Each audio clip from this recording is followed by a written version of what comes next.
12.3 비상계엄 당시에 해경 고위 간부가 유치장을 준비하라고 지시하는 등 계엄에 가담하려고 한 정황을 KBS가 보도해 드렸는데요.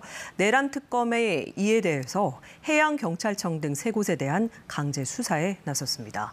또 내일 특검에는 권성동 국민의힘 의원이 출석해 조사받을 예정입니다. 서울고검 취재기자 연결하겠습니다. 현예슬 기자, 오늘 압수수색이 이뤄진 곳은 어디입니까?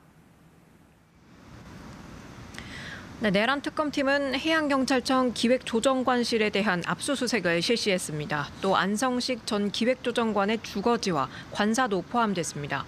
내란 특검팀은 안전기획조정관을 내란에 가담한 혐의로 입건한 걸로 취재됐습니다. 앞서 KBS 취재 결과 해경 고위 간부였던 안전기획조정관은 지난해 비상계엄 당시 총기 무장과 유치장 정비, 수사 인력 파견 등을 회의에서 적극적으로 주장해 해양경찰도 내란에 가담했다는 정황이 드러났습니다. 안전조정관은 이상민 전 장관, 김용현 전 장관 등과 서울충암고 선후배 사이로 실제로 친분 관계를 맺고 있었던 걸로도 밝혀졌습니다. 해경 측은 안전조정관 개인의 주장이었다고 해명했지만 특검은 이날 회의에 참석한 사람들을 대상으로 수사에 착수했습니다. 한편 내란 특검팀은 도널드 트럼프 미국 대통령이 한미 정상회담 때 언급한 미군 압수수색과 관련해 지난달 오산 공군기지 압수수색은 미군과 전혀 관련이 없다고 설명했습니다. 네, 국민의힘 권성동 의원이 내일 특검에 처음 출석하죠. 네, 특검팀은 내일 오전 10시 권 의원을 피의자 신분으로 불러 조사할 예정인데요. 지난달 18일 권 의원의 자택 등 압수수색을 진행한 지 40일 만입니다. 권 의원은 지난 2022년 구속된 전 통일교 간부 윤영호 씨로부터 불법 정치자금 1억 원을 받았다는 혐의를 받습니다.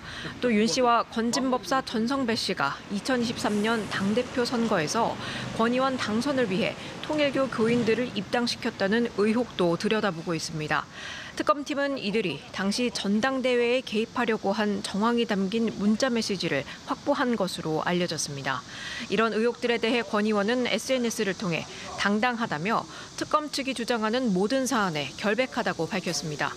특검팀은 김 여사에 대해서는 내일 구속 뒤 5차 소환 통보를 했습니다. 하지만 김 여사 측은 특검팀과 협의해 내일이 아닌 모레 소환 조사에 응할 계획이라고 밝혔습니다. 5차 조사에선 도이치모터스 주가 조작 의혹에 집중할 방침인데 특검팀은 오는 29일 김 여사를 구속 기소할 예정이라고 밝혔습니다. 한편 해병특검은 오는 30일 만료되는 1차 수사 기간을 30일 더 연장하기로 결정하고 대통령과 국회 서면으로 보고했습니다. 지금까지 서울고검에서 KBS 뉴스 현예슬입니다.